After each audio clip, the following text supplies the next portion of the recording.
Bueno, la ruta de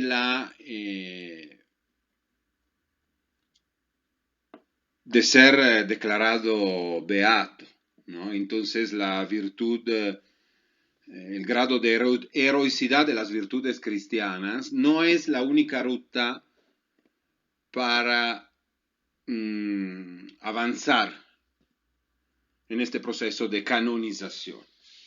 Otra ruta sería el martirio, ¿no? Hay el martirio, que parece algo sencillo, en realidad es algo más complejo de la heroicidad de las virtudes cristianas, ¿no? ¿De qué estoy hablando? Estoy hablando del hecho que el martirio, antes de todo, tiene que ser algo material, ¿no? ¿Qué significa material? Significa que la muerte debería ser algo real, algo repentino y algo violento. Y también un martirio formal. ¿Qué significa formal? Significa que el martirio, una persona se mata por odio a la fe. Y en este caso el mártir debería haber aceptado su condición con mucho amor a la fe. Entonces uno diría, bueno, es algo conceptualmente creo sencillo. No es complejo entender qué significa mártir, ¿no? Pero es algo muy enredado, muy complejo, porque sobre este punto hay casos realmente controvertidos y en muchos casos se insiste, el actor va empujando el martirio, pero en muchos casos se da cuenta que no hay las condiciones para que sea declarado mártir, entonces prefiere retroceder y tomar la ruta ordinaria de la canonización, ¿no? Entonces significa que se toma la ruta de la beatificación, ¿no? Y del grado de heroicidad de las virtudes cristianas, ¿no? Los casos más importantes creo fueron Padre Kolbe, fueron Monseñor Romero, que creo que muchos ubican, ¿no? Fueron casos donde se va retrocediendo la torre, fueron casos que han seguido, porque ya terminaron, han seguido por décadas, ¿no? Y en muchos casos el actor prefirió retroceder y se toma la ruta ordinaria de la beatificación, y por último, en los dos casos, Romero bastante fue algo de hace pocos años, ¿no? Fue declarado santo, ¿no? ¿De qué estoy hablando? Estoy hablando del hecho que muchas veces el martirio puede ser bastante controvertido. Kolbe es un caso, no sé si algunos lo ubican, era un franciscano, Segunda Guerra Mundial, campos de concentración nazi, hay algunos presos que se huyeron, entonces por venganza los alemanes juntan todos los presos del campo, seleccionan uno cada 10 y lo matan. Y los matan, ¿no? De uno cada 10 y todo, ¿no? Entonces seleccionan una persona desesperada que empieza a llorar diciendo, no, tengo hijos, no, no, no me maten, no me maten, y Colbert levanta la mano y dice, bueno, me pueden matar a mí, ¿no? Y fue algo horroroso porque de todas formas fueron matados, fueron encerrados por algunos, casi un mes aguantaron y se quedaron sin comida, ¿no? Y así murieron, básicamente, hasta que creo que algo tenían de agua, creo, ¿no? Y entonces, este caso no queda claro si Kolbe, si él lo hizo por amor a la fe o lo hizo por amor hacia otra persona, ¿no? Entonces, en última medida no se declaró Kolbe mártir, Romero igualito. Romero, otro contexto totalmente, ¿no? Y muchos de sus detractores, sus enemigos dicen, no, Romero realmente no fue matado por amor a la fe, fue matado porque se involucró en asuntos políticos, tomó partido, defendió un frente, ¿no? Respecto a otro bando y los militares lo mataron. No tenía que involucrar como obispo, no tenía que involucrarse en asuntos políticos. Y entonces también con Romero, que fue un caso de décadas, abierto, de décadas, con Juan Pablo II se paró, ¿no? Y todo esto, ¿no? En última medida se va retrocediendo y se toma la ruta de las virtudes cristianas, ¿no? ¿Por qué? Porque es muy difícil o muy complejo demostrar si fue realmente por odio a la fe, si fue realmente por amor a la fe, si los que lo matan son, que lo matan los que matan estos posibles candidatos al martirio odian la Iglesia Católica y odian los representantes de la Iglesia Católica, ¿no? O no. ¿No? Entonces los casos eran controvertidos porque ustedes como saben, no sé, el caso de Romero, los militares que lo matan eran católicos, conservadores y eran de otro bando, ¿no? De otro bando y todo, ¿no? Entonces los casos son muy controvertidos, insisto. Otro punto importante, retrocediendo un poco respecto al martirio, ¿no? Entonces, si hay martirio, no se necesita, en la primera etapa, no se necesita del milagro. Solo se necesita de averiguar si fue o no fue efectivamente, si fue o no fue mártir, ¿no? Cosa que no es para nada sencilla, ¿no? Otro punto importante es el milagro, ¿no? ¿En qué es el milagro? ¿En qué consiste el milagro? ¿No? ¿Por qué es importante? ¿Por qué es importante? Porque una vez, como le expliqué antes, una vez que el siervo de Dios se declara venerable, antes de ser declarado beato, y después de ser declarado beato para ser declarado santo, se necesita del milagro. Entonces son dos milagros, uno para la beatificación y el otro para ser declarado santo. Entonces yo creo que antes de hablar del proceso bastante complejo, ¿no? Del proceso para averiguar y declarar como tal el milagro, yo creo que sería importante, antes de todo, matizar un poco, explicar en qué es el milagro, ¿no?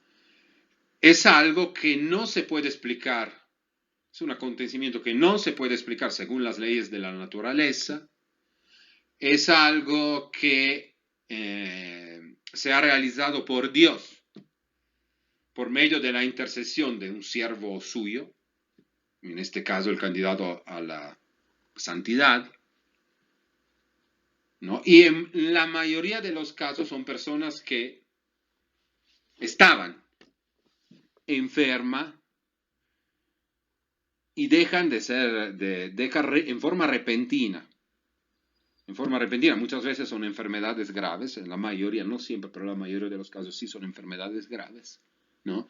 Dejan de quedarse enfermas, ¿no? Y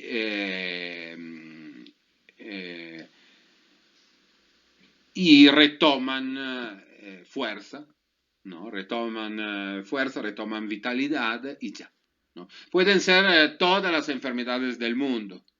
Hay casos de cáncer, de todo, ¿no? Y que repentinamente, ¿no?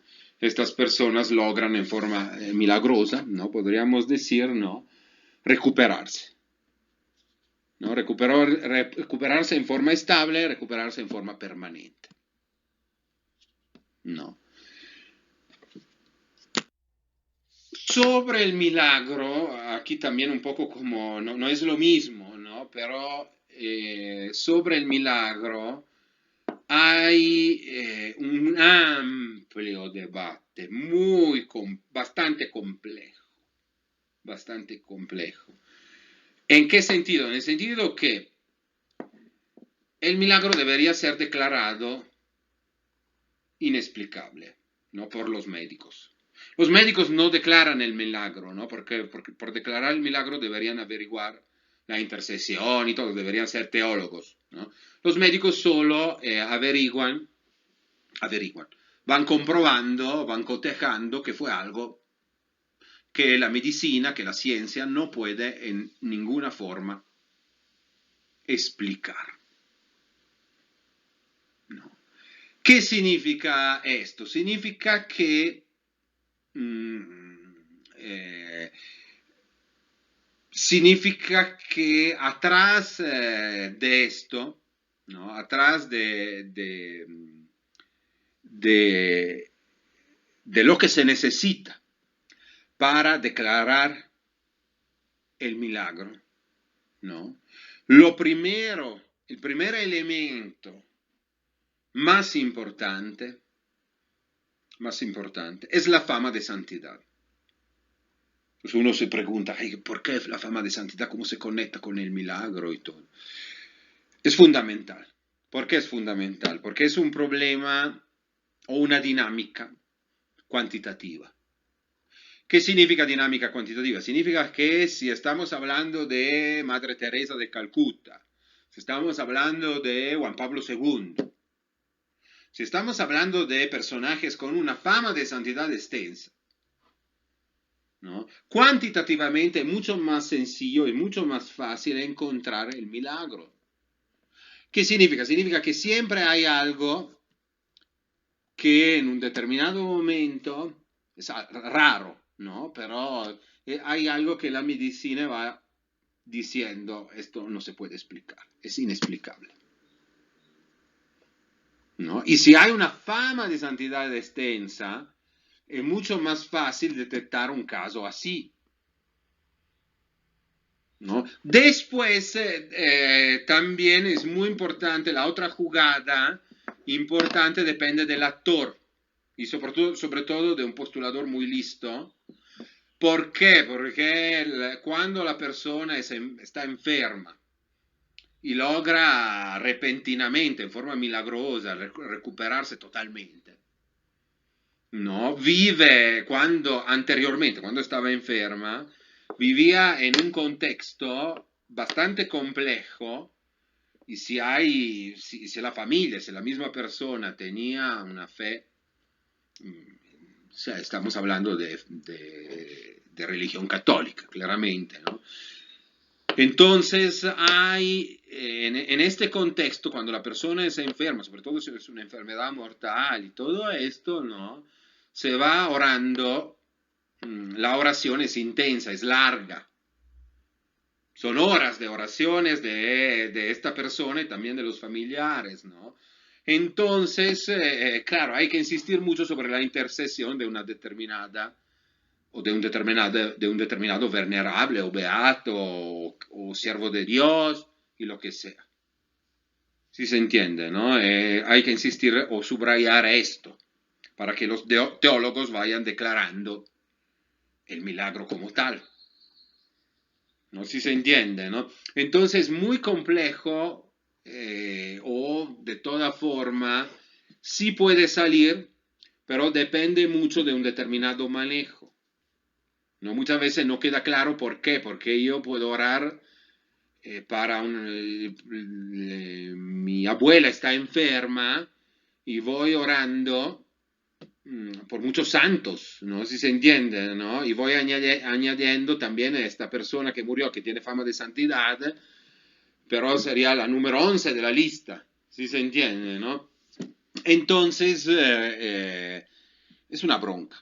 Es una bronca, es una jugada muy compleja que deberían, desde mi perspectiva, lo deberían quitar porque es pura tranza, lo del milagro, ¿no? Ahorita hay cosas que han mejorado con el último pontificado, es un hecho, ¿no? Pero de todas formas, el milagro, esto para explicar un poco el proceso, el milagro repite la misma ruta de la canonización. ¿Qué significa? Significa que antes de todo el milagro se investiga en la diócesis donde lo tenemos. Entonces el obispo abre un expediente, investiga y todo. Envía todo. Envía todo, todos los documentos, sobre todo son, bueno, documentos sobre todo son de los médicos y todo, ¿no? Expedientes médicos, lo envían a Roma, en Roma hay consultores médicos que van cotejando y dicen sí, es algo inexplicable, hay consultores teólogos que van averiguando los testigos, ¿no? Que van averiguando, todos los expedientes pasan a los cardenales, van sellando col placet y por último el Papa firma, ¿no? Y en esta forma pasa el milagro. Y la última etapa es, como ya podrán entender, ¿no? Una vez que se declara el milagro, el venerable se transforma en santo, disculpe, se transforma en beato, ¿no? Y una vez que se transforma en beato, con otro milagro se declara santo. Hay casos, no es todo automático, en el sentido que hay beatos que se han parado, hay muchos beatos y hay pocos santos. El más famoso que creo que en México todo el mundo ubica es Padre Pro. Padre Pro fue declarado beato en 1988, fue famosísimo, importantísimo, un cambio histórico, ¿no? El primer beato de la lucha cristera y todo esto, ¿no? Pero el problema fue que no ha avanzado su causa, ¿no? Y uno diría, ay caray, no se ha encontrado el milagro. No, presumibilmente el milagro se puede encontrar. Yo creo que el problema atrás, o el heredo que está atrás de Padre Pro, es una problemática de involucramiento directo o indirecto de él en la lucha armada. Por sus hermanos, por todo un contexto que vivía y todo, ¿no? Entonces, es un asunto, creo, también político, ¿no? Político porque ya no, por parte del gobierno mexicano claramente no hay ningún bloqueo en este sentido, ¿no? Y una vez claramente, cuando una persona es beata, el culto es más limitado, cuando es santo, el culto es más extenso y es universal.